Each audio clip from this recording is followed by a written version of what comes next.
Hey y'all, good morning. It's currently 5:41 in the morning and I just woke up and felt led to speak about this. I I always come across videos, of people saying that Jesus is not God, Jesus is a prophet, Jesus is this.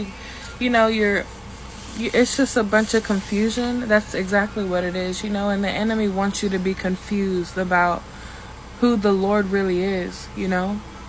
So I'm going to read a couple of notes that I wrote right here and scriptures that I wrote right here in my notebook. In John 14:9, Jesus answered Philip, "Don't you know me, Philip? Even after I have been among you such a long time, anyone who has seen me has seen the Father. How can you say, 'Show us the Father'?"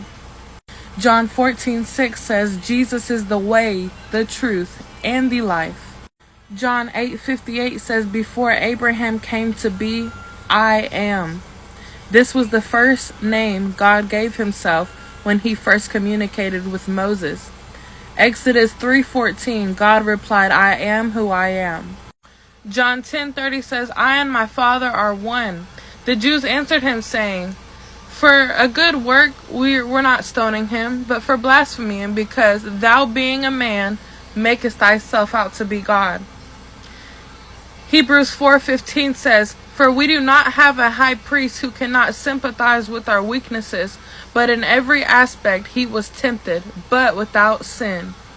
Hebrews 9:22 says, "No, there is no forgiveness of sin without the shedding of blood," and that goes all the way back into the Old Testament with burnt offerings.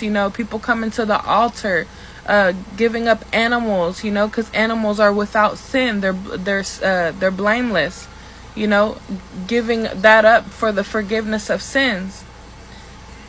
See, the thing is, people's hearts are hardened and they make receiving Jesus more complicated than it ought to be. In Matthew 13:15 it says, "For the hearts of these people are hardened, and their ears cannot hear, and they have closed their eyes, so their eyes cannot see, and their ears cannot hear, and their hearts cannot understand, and they cannot turn to me and let me heal them." In 2 Corinthians 4:4 it says, "The devil, who is the god of this world, has blinded the minds of unbelievers so they cannot see the full light of Jesus Christ." And it all comes down to just receiving the Lord Jesus like a child. It's childlike faith. It's not complicated. It's not this whirlwind of overthinking and having. No, Jesus didn't come here to do all of that and to have you confused. The enemy wants you confused about who he is.